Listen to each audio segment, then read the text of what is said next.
hapon sa lahat ng nakikinig sa ICOM Radio. Ako si Dan Mael at welcome sa Urong Sulong, kung saan inuungkat natin ang maiinit na isyu ng bayan mula sa batas, politika hanggang serbisyo publiko. At ngayong araw, isang napakalaking tanong ang haharapin natin. Ang Marawi Rehabilitation, dapat bang isulong o iurog ang kasalukuyang direksyon? Pag-uusapan natin ang kalagayan ng internally displaced persons, pondo at progreso ng reconstruction at ang pagpapatupad ng Marawi Compensation Law o Republic Act 11696. Narito ang naitalang datos mula sa mga opisyal na ulat. 5 taon matapos ang pangako ng Task Force Bangon Marawi, mahigit 17,000 pamilya pa rin ang nananatiling IDPs. Ayon sa Commission on Audit, may 18 bilyong pondo ang hindi nagalaw para sa rehabilitasyon. Ayon sa batas, dapat binabayaran na ang mga nawalan ng bahay at kabuhayan sa ilalim ng Marawi Compensation Law. Pero hanggang ngayon, fraction pa lamang ng claims ang napoproseso. Sa madaling salita, may galaw, oo, pero mabagal, paulit-ulit at nakakapagod. At syempre, hindi magiging kumpleto ang talakayan kung wala ang ating panauhing espesyal ngayong hapon. Mga tagapakinig, ang ating guest ay isang natatanging kabataang leader, summa cum laude graduate ng Islamic Studies major in Sharia sa MSU Maine at kasalukuyang kumukuha ng master's degree in Muslim law. Nagsilbi siya bilang secretary ng Furqan Sharia Review Center, President ng Islamic Studies Student Association at Secretary General ng Philippine Muslim Student Association ng Mindanao. Bilang Maranao na lumaki mismo sa Marawi, nasaksihan niya ang hirap, takot at matinding pagbabago ng dulot ng SAGE. Kaya naman hindi nakakapagtaka na naging malalim ang kanyang advokasya, ang protektahan ang kultura, dangal at karapatan ng mga Maranao, lalo na sa pagdating sa persons and family relations, Sharia at social justice. Bilang manunulat, leader estudyante at legal advocate, tinig siya ng kabataang Maranao na handang magsalita para sa katotohanan. Mga kaibigan, please help me welcome our guest speaker, Sir Juhaymin Haji Abbas. Welcome, sir. Assalamualaikum, magandang hapon po sa lahat at sa mga nakikinig ngayong araw. Magandang hapon po sa lahat. Okay, magandang hapon, sir. Welcome po sa Urong Sulong. At ngayong hapon, tutulungan niya tayong sagutin ang tanong sa estado ng rehabilitasyon ngayon ang RA 11696. Ba ay iurong na ba o isusulong? Pero bago yan, simulan muna natin sa mas malawak na pag-unawa. Sir Joe, simulan natin sa basic.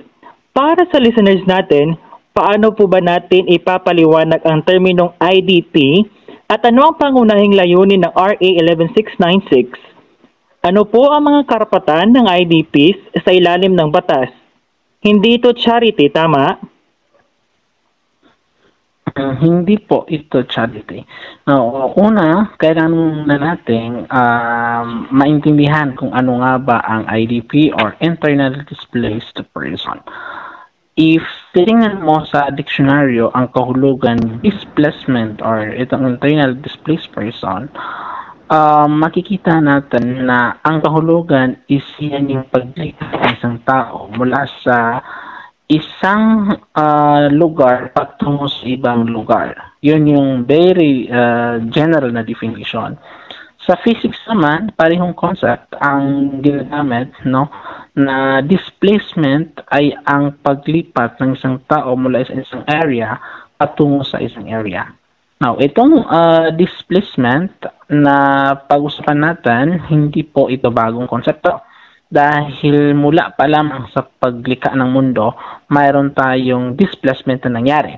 Mula sa history, na-mention na si Adam ay mula sa langit, din biglang nahulog sa kalupaan or dito sa mundo, that is displacement.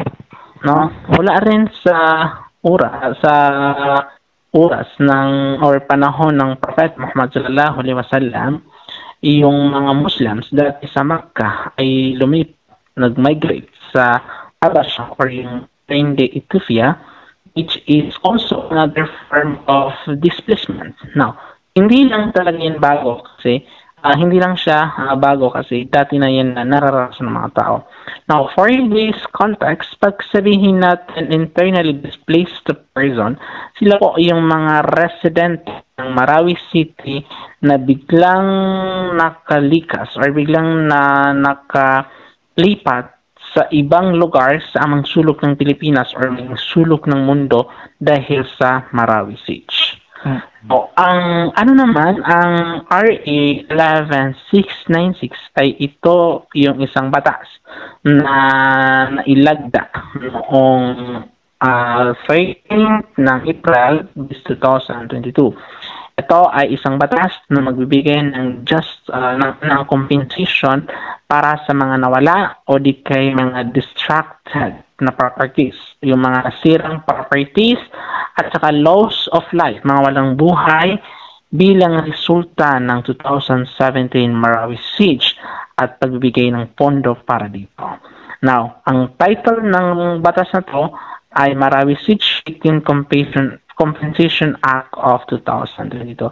Ano nga ba ang layunin ng batas na ito? Ang layunin ng batas na ito ay para po bigyan ng kabayaran lahat ng nawalang buhay, nawalang property. Pag sabihin po nating property, nawala na buhay at mga nasirang property dulot ng 2017 Marawi Siege. Pag sabihin po natin na property, kasali na po dyan ang residential property, mga building or structure na para sa pamahayan. Kasali na rin po dyan ang cultural properties and facilities. Yan po yung mga mosque, madaris or schools and colleges, hospitals at iba pang health facilities na matatagpuan sa Marawi City na siyang nasira dulot ng 2017 armed conflict between the Philippine government and the group that occurred in Marawi City in the year 2017. Kasali na rin po dyan ang commercial properties, no, which are ito yung mga gusali or structure na ginagamit for commercial or business purposes. And other properties, no, such as yung mga house appliances, jewelries, machineries, rice mills, and other equipment value, no, na nasira dahil sa 2017 Marawi Siege. Ngayon, para malinaw sa mga sumusubok mag-claim, ano po ba ang proseso? Saan sila kukuha ng forms? Sino ang dapat lapitan? Ano ang unang hakbang? At saan eksaktong dapat lumapit ang claimants? Ito po ba ay sa barangay, sa City Hall, or sa Marawi Compensation Board? No. Ang pinakaunang proseso na dapat gawin ng isang claimant kapag siya ay qualified or di kay na-meet niya ang mga requirements dito sa batas na ito, ang unang-una niyang gagawin ay ang makipag-ugnayan sa barangay hall.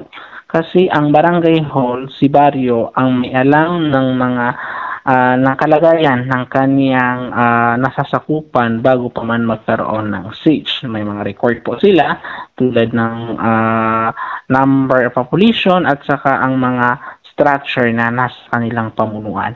Pagkatapos makakuha ng mga dokumento, makasubmit o di kayo makakomply ng dokumento mula sa chairman, ito na po ay makikipag-ugnayan sa Marawi Compensation Board para po ma-scrutinize o di kayo ma-examine kung ang taong ba ito ay totoong nanggaling or siya ay tinatawag na IDPs na mayroong valid claims, may mga valid na claims sa Marawi City dulot ng 2017 Marawi Siege.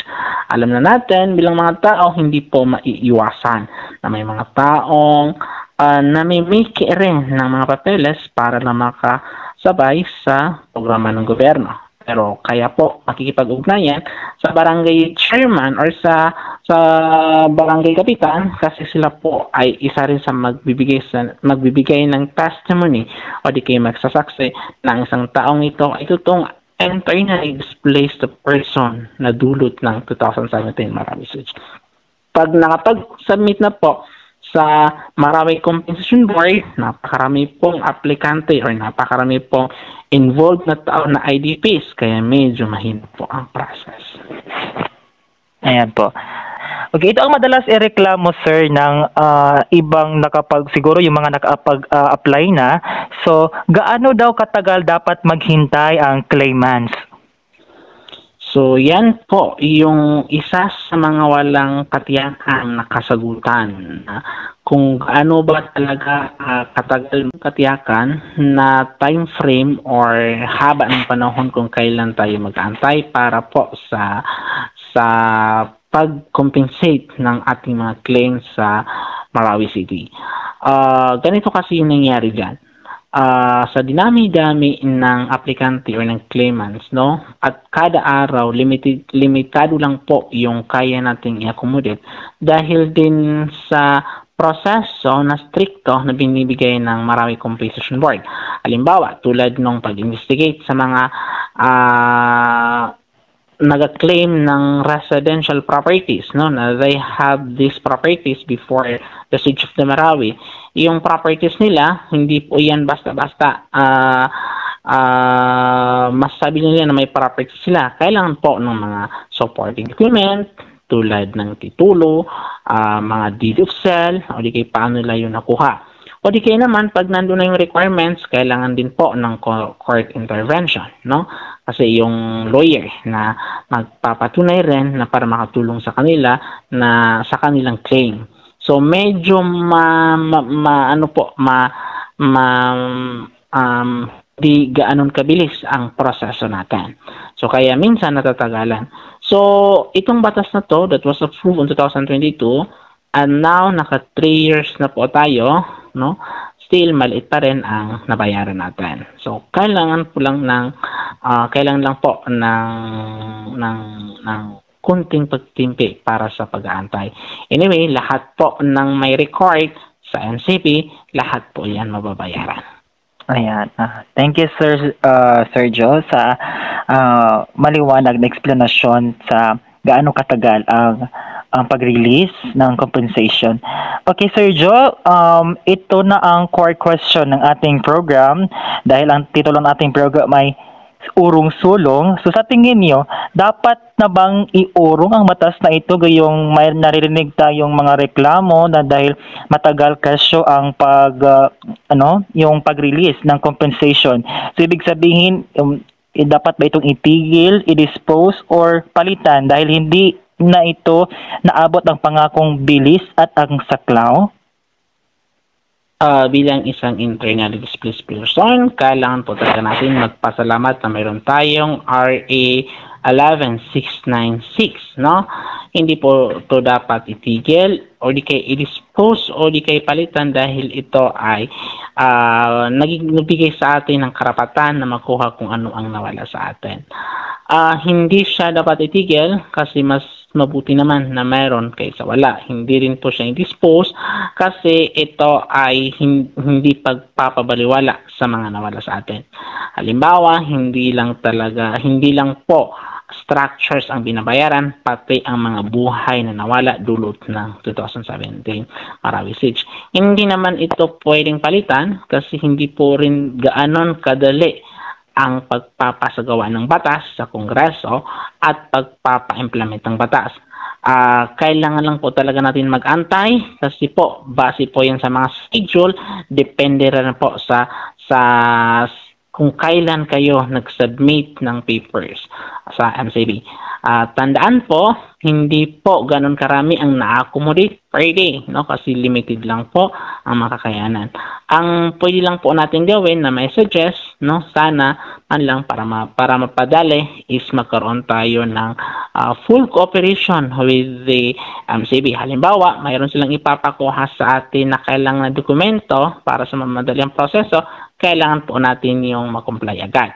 Ang sa MCB rin, no, bukod rin sa ang good news ngayon, no, sa MCB is that yung MCB po is magdadagdag po sila ng mga karagdagang empleyado na para i-accommodate ang pangangailangan ng bawat may karapatang claimant at para po sa madaliang pagproseso ng kanilang mga dokumento at madali ang proseso ng kanilang claim.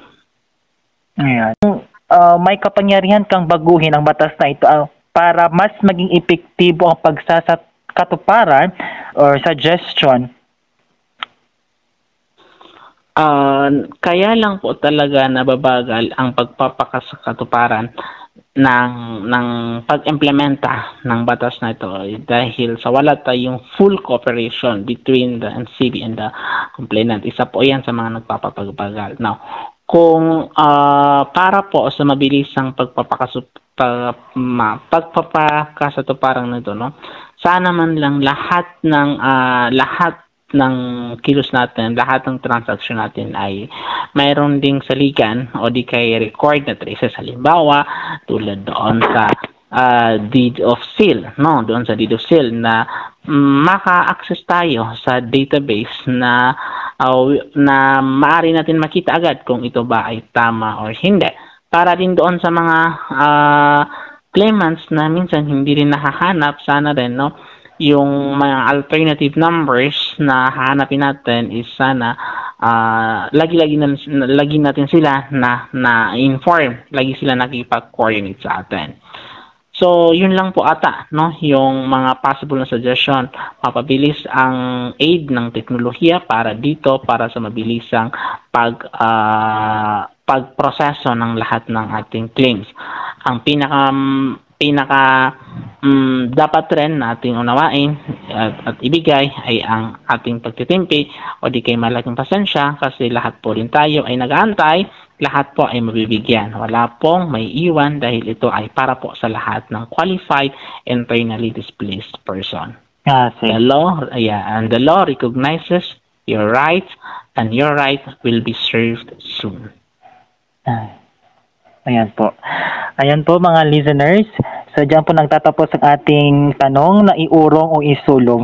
Ngayon naman para sa segment na ito ay tatanungin natin si Sergio ng question at kanya itong sasagutin sa Fast Talk. Ready na po ba kayo, Sergio? Siguro ready na po tayo eh. Ayan. Ang sagot mo lang is urong o sulong. Okay? So para sa unang tanong, Task Force Bangon Marawi. Urong. Mandatory documentary requirements. Low battery. Urong. Please charge. Fixers sa mga opisina. Sulong. Full transparency ng fund usage. Sulong. Urong. Ang RA 11696 mismo. Urong. Ayan, so dyan po nagtatapos ang ating Fast Talk. Thank you, Sir Joe, po sa inyong kooperasyon. Sir Joe, thank you so much. Salamat po. Ayan. Ayan, so dito natin nakikita kung alin ang dapat tuluyang iurong at alin ang dapat buong tapang na isulong. At dito nagtatapos ang isa sa namang matapang na talakayan sa urong sulong. Maraming salamat kay Sir Jaime sa pagbibigay linaw sa ating mga kababayan. Mga listeners, ang batas, ang programa at ang pamahalaan ay narito para maglingkod, hindi para pasanin kayo. At trabaho nating tanungin, iurong ba natin ang maling sistema o isusulong ang reforma at katarungan? Ako si Dan Mael, kasama niyo kami sa pagtanong, pagbantay at pagbangon. Muli, Assalamualaikum hanggang sa susunod na yugto ng Urong Sulong.